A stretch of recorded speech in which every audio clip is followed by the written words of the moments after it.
Welcome to another episode of The Catholic Novel. Today we're going to talk about A.J. Cronin's Green Years. And I'm going to begin with an anecdote which I used on one of the other shows, but here it fits in perfectly. This incident took place about 30 years ago. I was at a Broadway play.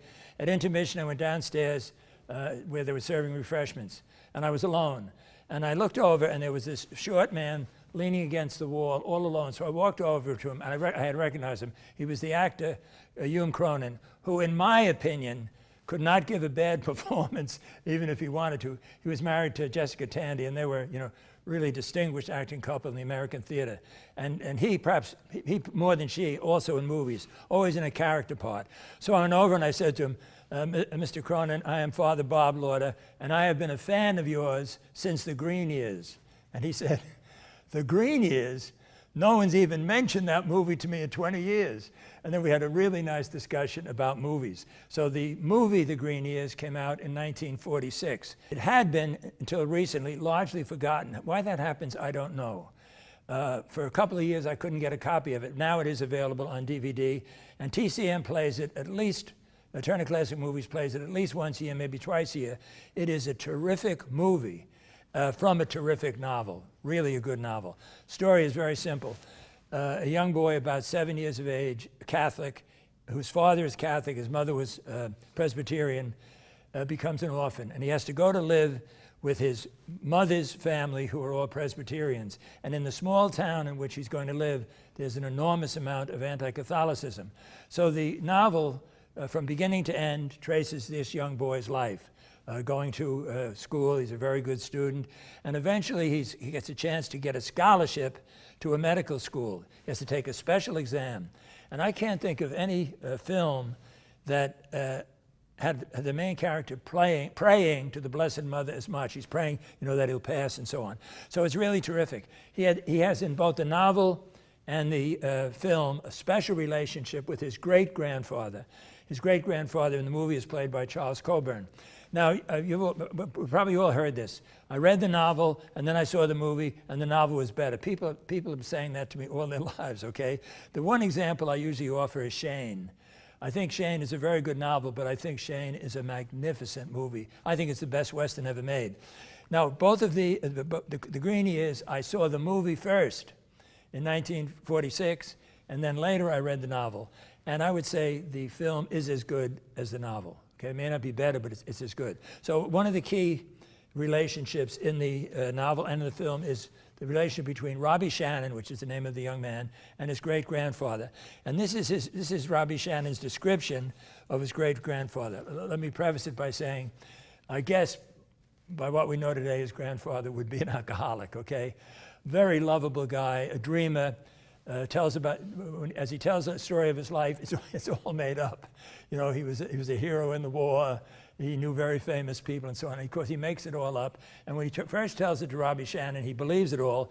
And then he's crushed when he finds out that his grandfather didn't do any of the things he told him he did. Anyway, here is Robbie Shannon's description of his grandfather, okay?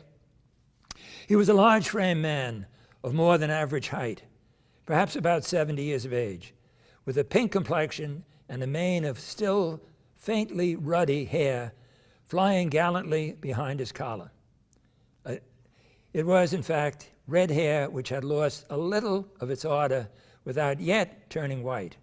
And the result was a remarkable shade, golden, in some lights. His head and mustache, which curled belligerently, were of the same tinge. Though the whites of his eyes were peculiarly specked with yellow, the pupils remained clear, penetrating and blue. Not the faded blue of Mama's eyes, that's the great-grandfather's daughter, not the faded blue of Mama's eyes, but a virile and electric blue, a forget-me-not blue, conspicuous and altogether charming. But his most remarkable feature was his nose. It was a large nose, large, red, and bulbous. As I gazed awestruck, I could think of no more apt simile than to liken it to a ripe, enormous strawberry, for it was of the identical color and was even peppered with tiny holes like the seed pits of the luscious fruit. The organ dominated his entire visage. I had never seen such a curious nose. Never. okay? So that's A.J. Cronin's way of telling us that the grandfather is quite a drinker, okay? Now, as I've mentioned a couple of times, all of this is a labor of love for me, and some texts that I'm very familiar with took on a kind of a new meaning as I reread these novels. So I want to call attention to one of the great things that Pope St. John Paul II wrote. It's called A Letter to Artists. And I wonder how many, first of all, I wonder how many Catholic artists have read it. And secondly, I wonder how many other people of other faiths, or perhaps of no faith at all, have read it. It's a tremendous tribute to the greatness of an artist, what an artist does for us, okay? So I'm just going to read two brief paragraphs. God, therefore, called man into existence, committing to him the craftsman's task. Through his artistic creativity, man appears more than ever in the image of God. And he accomplishes this task, above all, in shaping the wondrous material of his own humanity, and then exercising creative dominion over the universe which surrounds him. With loving regard, the divine artist passes on to the human artist a spark of his own surpassing wisdom, calling him to share in his creative power. Not all are called to be artists in the specific sense of the term, yet, as Genesis has it, all men and women are entrusted with the task of crafting their own life in a certain sense. They are to make it a work of art, a masterpiece. I think that is just absolutely great, okay? So in all of our arts, in all of our lives, I'm sure we have been tremendously influenced by art. Think of the influence stories have had on you, whether there's stories that were read to you when you were a child, or you saw them on television, or in my case, I heard about them on radio and so on. Artists are constantly enlightening us. Great art is a tremendous blessing, a tremendous grace, okay? And poor art, to some extent, can dehumanize us, can depersonalize us. So I think A.J. Cronin was a first-class writer. You know what I've come to see about all of these writers we're doing, almost all of them, I would say all of them, they're all great storytellers. They really know how to tell a story. And their story illuminates what it means to be human. And they do it with not in an awkward way. You know, I think I confessed on these shows once that I tried to write a screenplay one time. And I had a pretty good idea. It was supposed to be three days in the life of a priest who thought he was losing his faith. Though he was not really losing his faith, he was just going through a dark night of the soul. And when he's come to suspect that he really hasn't done anything with his life. Now, certain scenes I think I got down pretty well, but when it got to two particular scenes, even I knew I was preaching. It didn't read like a catechism exactly, but it read a little bit like a theology textbook. And consequently, I never followed up on it, never tried to get a producer or anything. So that a novelist can put the message in the meaning of the story. I think that is a great accomplishment. I watched a film about 2 weeks ago, and I thought the weakest part of it was the last 10 minutes. It looked like it was tagged on. It looked like someone said to the director or the author, you got to put this whole thing together somehow. If the film had ended before that thing was tagged on, my opinion, it would have been a much better film. It was almost as though the director was saying to the audience, hey everybody, hang on, the movie's going to end soon, but before it does, I want you to know that what I'm trying to say, and you know, in terms of work of art, that just kind of ruins it, okay? I think Pope John Paul's statement is wonderful, all right? And I have another statement from Andrew Greeley, which I want to comment on. Probably most of you know, Greeley was a sociologist, a very, very popular journalist, and a very, very popular novelist also. A very bright priest and a very dedicated priest who I'm confident is now with God in heaven. But he was especially sensitive to beauty. His view was that beauty is going to save the church.